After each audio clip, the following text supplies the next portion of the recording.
বিজয়ী 2025 অ্যাসপিরেন্ট তোমাদের তো যে রেজিস্ট্রেশন এবং চয়েস ফিলিং তা আজকে অর্থাৎ 1 তারিখই লাস্ট ডেট। আশা করি তোমরা প্রত্যেককে যারা যারা পার্টিসিপেট করতে চাইছো তোমরা তোমাদের রেজিস্ট্রেশন করে তোমরা যে চয়েস ফিলিং সেটা অলরেডি করে ফেলেছো ঠিকঠাক করে। এবং তোমাদেরকে জানিয়ে রাখি, তোমরা যে সমস্ত ক্যান্ডিডেটরা এখনো পর্যন্ত চয়েস লক করোনি তারা অবশ্যই কিন্তু আজকে লক করে নেবে। যদিও কোনো প্রবলেম কিছু না, তোমাদের ওটা অটো লক হয়ে যাবে যদি কেউ করতে ভুলে যাও, তবু বেটার হয় ম্যানুয়ালি লক করে দেওয়াটা। কিন্তু তোমাদের এখানে যেটা সব থেকে বড় ডাউটস রয়েছে বা কনফিউশন রয়েছে সেটা হচ্ছে ওবিসি ক্যান্ডিডেটদের তোমাদের সার্টিফিকেট রিগার্ডিং। ওকে, তো এই ডাউটটাই আমি ক্লিয়ার তোমাদেরকে করব আজকের এই ভিডিওতে, তাই শেষ পর্যন্ত কিন্তু ভিডিওটা অবশ্যই দেখবে। কোথাও স্কিপ করে গেলে কিন্তু বহুত ইনফরমেশন মিস করে যাবে। তো ভিডিওটা প্রত্যেকের সাথে শেয়ার করে দেবে, ভিডিওটা ভালো লাগলে একটা লাইক করে দেবে, চ্যানেলটাই নতুন হয়ে থাকলে সাবস্ক্রাইব করে নোটিফিকেশনটা ক্লিক করে আরও অলেতে সেট করে রাখবে যাতে এরকম আরও তথ্য বা আরও আপডেট মিস না করো। ওকে, দেখো সর্বপ্রথম তোমাদেরকে বলে রাখি, তোমরা প্রত্যেককেই জানো আমাদের ওবিসি ক্যান্ডিডেটরা, তাতে সে তুমি ওবিসি এ হও বা বি হও, এবং তোমার কোনো রকম কোনো কনভার্সন হোক এ থেকে বি, বি থেকে এ বা যেমনটাই হোক না কেন, তোমাদের কিন্তু ওবিসির যে রিভ্যালিডেশন সেই রিভ্যালিডেশন কিন্তু করতে হবে। এবার এটা তোমরা প্রত্যেককেই জানো, তোমাদের রিভ্যালিডেশন না করলে তোমাদের এক্সিস্টিং যে সার্টিফিকেটটা সেই সার্টিফিকেটটা কিন্তু এখন ইনভ্যালিড। তুমি রিভ্যালিডেশন করলেই সেটা কিন্তু আবার ভ্যালিড হয়ে যাবে। কারণ যদি ওবিসি এ থেকে থাকে, যদি ভেবে থাকো যে আমি তো এই রয়েছি তো আমার আর দরকার নেই, কিন্তু এটা কিন্তু ভুল, কারণ তোমার ওই যে সার্টিফিকেট ওটা কিন্তু ক্যান্সেল হয়ে গিয়েছে। তুমি রিভ্যালিডেট করলে তবে তোমার ওই সার্টিফিকেটটা আবার মানে কার্যকর হবে বা ভ্যালিড হবে। ওকে, তো এই যে রিভ্যালিডেশনের কাজ এটা কিন্তু আমাদের ফার্স্ট উইক অফ আগস্ট থেকেই চলছে। অনেক ক্যান্ডিডেট তোমরা রিভ্যালিডেট করে ফেলেছো, আবার অনেক ক্যান্ডিডেট করোনি। যারা করোনি তারা কিন্তু অবশ্যই রিভ্যালিডেট করবে, তা না হলে তোমাদের সার্টিফিকেটের কিন্তু কোনো ভ্যালু নেই। ওকে, এবার আমাদের আগস্টের আগে এই সমস্ত মুদ্রা আসার আগে তোমরা অনেকেই আছো যারা কিন্তু ডাব্লিউবিজির জন্য এনসিএল ইস্যু করিয়ে রেখেছিলে। তখন অনেকের হয়তো এনসিএল দেয়নি, অনেকে দিয়েছিল। যাদের দিয়েছিল তোমরা তাহলে বলতে পারো যে আমাদের ওই যে এনসিএলটা ওটা কি এখন মানে ডাব্লিউবিজির যে 3 তারিখে যে রেজাল্ট বেরোবে 3rd of September, তো এখন কি আমাদের ওই এনসিএলটা কার্যকর হবে? দেখো সিম্পলি অ্যান্সার, আমার যতদূর মনে হয় ওই এনসিএলটা অ্যাপ্রুভড হবে না বা ভ্যালিড হিসাবে ধরবে না। তাহলে উপায় কি?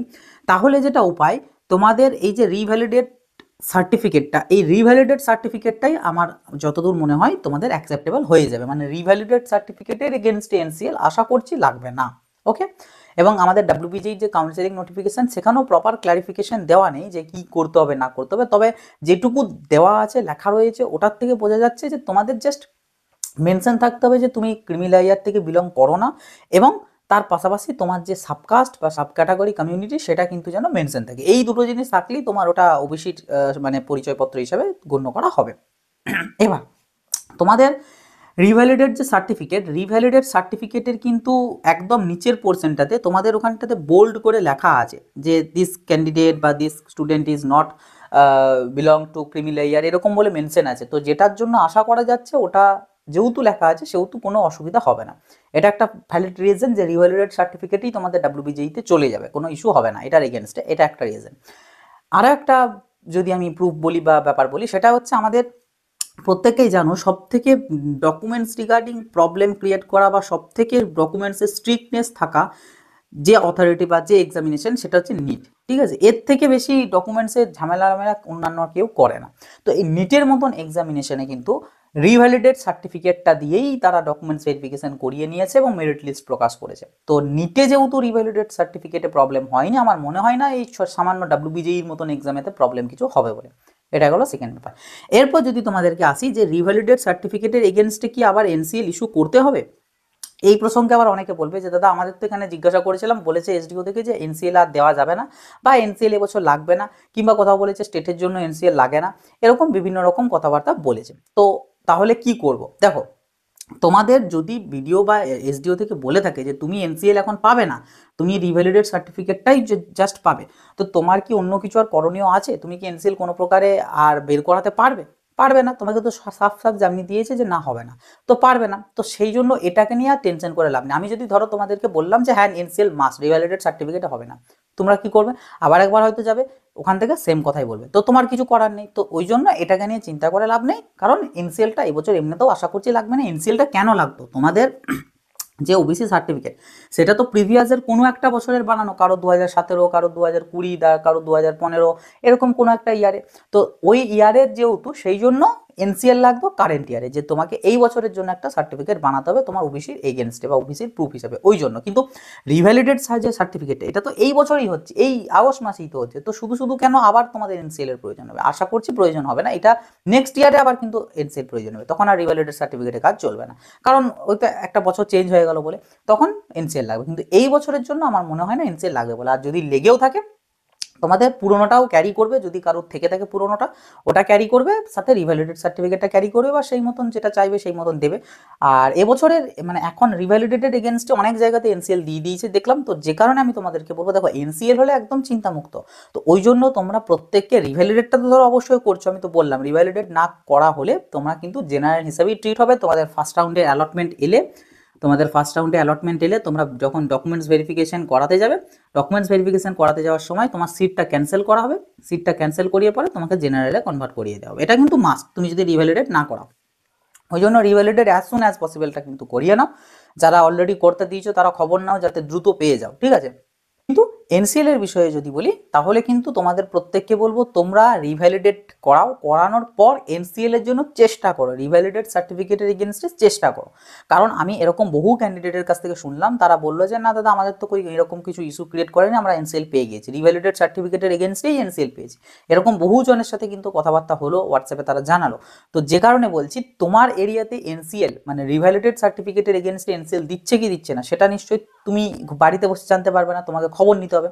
তো ওই জন্য তোমরা রিভ্যালিডেটটা করাও, রিভ্যালিডেট করার পর তোমরা তোমাদের এসডিও অফিসে চলে যাও, এসডিও অফিসে গিয়ে পরে খবর নাও যে রিভ্যালিডেট সার্টিফিকেটের এগেনস্টে এনসিএল দিচ্ছে কিনা।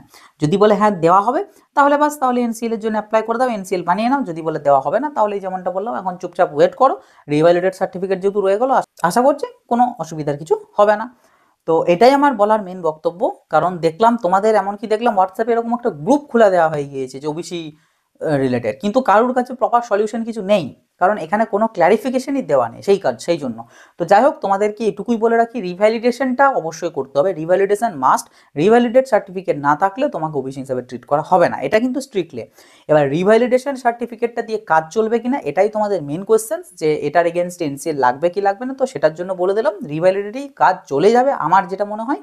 আর এনসিএল যদি কেউ বানাতে পারো বানিয়ে নাও অবশ্যই, এই জন্য তোমরা রিভ্যালিডেট সার্টিফিকেট পাওয়ার পর এনসিএল এর জন্য ট্রাই করবে, চেষ্টা করবে। এবার যদি দেখো যে কোনো কারণে হচ্ছে না বা বলছে যে লাগবে না বা দেওয়া যাবে না, তখন ঠিক আছে, তখন তুমি ব্যাক এসে এবার বাড়িতে বসে থাকো, রিভ্যালিডেট সার্টিফিকেট তো রয়েছে, তো ওটার দিয়েই কাজ চলে যাবে, ঠিক আছে। মানে চেষ্টা করবে, কিন্তু না হলে তখন ওয়েট করবে, এটাই হচ্ছে বলার মেন বক্তব্য। তবে এনসিএল আমার মনে হয় না যদি কেউ না দিতে পারো, যদি রিভ্যালিডেট সার্টিফিকেট দাও চলে যাবে, কারণ নিটে প্রবলেম করেনি যেহেতু, কি এমন ব্যাপার, আশা করি কোনো অসুবিধার কিছু হবে না। তো এই ডাউটসটা তোমাদেরকে আশা করছি ক্লিয়ার করতে পেরেছি, রিভ্যালিডেটটা কিন্তু মাস্ট, ওকে। তো এই আর কি ব্যাপার, এখানে আর বেশি কিছু না। এবার নেক্সট এখানে তোমাদের একটা ডাউটস আছে যে আমি ওবিসি ক্যাটাগরি থেকে বিলং করি এবং আমি টিএফডাব্লিউর একটা সিট পেয়েছি, তো তাহলে কি আমার এখানে ওবিসি সার্টিফিকেটটা কি দেখাতে হবে? দেখো অ্যাজ পার রুলস এখানে দেখাতে হবে না, কারণ এখানে বলা থাকে যে ক্যাটাগরি হিসেবে সিট অ্যালটমেন্ট পাচ্ছ সেটার রেসপেক্টে তোমাকে সার্টিফিকেটটা দেখাতে হবে। তুমি যদি টিএফডাব্লিউ সিট পাও তোমাকে টিএফডাব্লিউ সিট মানে সার্টিফিকেট দেখাতে হবে, ওবিসি সিট পেলে ওবিসি সার্টিফিকেট দেখাতে হবে। এবার যদি আবার অনেকে বলো যে এটা কোথায় জানবো, এটা হচ্ছে তোমাদের সিট অ্যালটমেন্ট যে লেটার, সেই লেটারেতে একটা অ্যালটেড ক্যাটাগরি বলে একটা জায়গা পাবে, সেই অ্যালটেড ক্যাটাগরিতে তোমরা দেখতে পাবে যে তুমি কোন ক্যাটাগরির থেকে অ্যালটমেন্টটা পেয়েছো। এবার এখানে অনেক কলেজ আছে, এই ধরো ডকুমেন্টস ভেরিফিকেশনটা তো কলেজ হয়, এবার ডকুমেন্টস ভেরিফিকেশনের সময় অনেক কলেজ আছে যারা টিএফডাব্লিউতে হোক বা যে ক্যাটাগরিতে তুমি পাও না কেন, তুমি যেটা ফর্ম ফিল আপে দিয়েছিলে সেই ক্যাটাগরির এগেনস্টে সার্টিফিকেট তারা দাবি করে। এবার যদি তারা দাবি করে তোমাকে কিন্তু দিতে হবে সার্টিফিকেট, আদারওয়াইজ তারা কিন্তু তোমাকে ক্যান্সেল করে দেবে।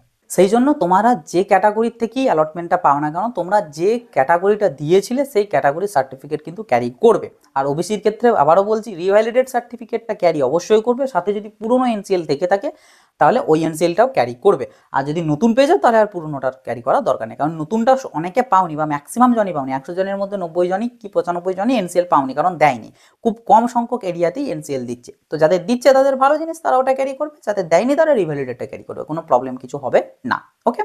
তো এই হচ্ছে পুরো ব্যাপারটা, পুরো ম্যাটারটা, ঠিক আছে। এইখানেরও সার্টিফিকেট ক্যারি তোমরা করবে। তো আশা করছি ওবিসি রিগার্ডিং এই যে মানে ব্যাপারটাতে তোমাদের ইস্যুটা আসছিল বা প্রবলেমটা আসছিল সেটা ক্লিয়ার করতে পেরেছি। এবার দেখা যাক 3rd of September কি হয়, তোমরা কীরকম কি অ্যালটমেন্ট পাও, কীরকম কি কাট অফ যায়, সেই সমস্ত কিছুর দিকে নজর অবশ্যই থাকবে। তোমরা যারা আমাদের হোয়াটসঅ্যাপ গ্রুপেতে অবশ্যই এখনও জয়েন হওনি অবশ্যই জয়েন হয়ে যাবে, লিঙ্ক ভিডিও ডেসক্রিপশন বক্সে দিয়ে রেখেছি। বাস এই ভিডিওটা প্রত্যেকের সাথে শেয়ার করে দিও, যাতে প্রত্যেকের কাছে ইনফরমেশনগুলো পৌঁছাতে পারে। ভিডিওটা ভালো লাগলে একটা লাইক করে দিও, চ্যানেলটাই নতুন হয়ে থাকলে অবশ্যই সাবস্ক্রাইব করে নোটিফিকেশনটা ক্লিক করে অলতে সেট করে রাখবে, যাতে এরকম আরও আপডেট মিস না হয়। কোনো কিছু ডাউটস থাকলে অবশ্যই সেটা কমেন্ট বক্সে লিখে জানাবে। তো চলো, আশীর্বাদ, দেখা হবে নতুন একটা ভিডিওতে। সকলে ভালো থাকবে, সুস্থ থাকবে, বাই।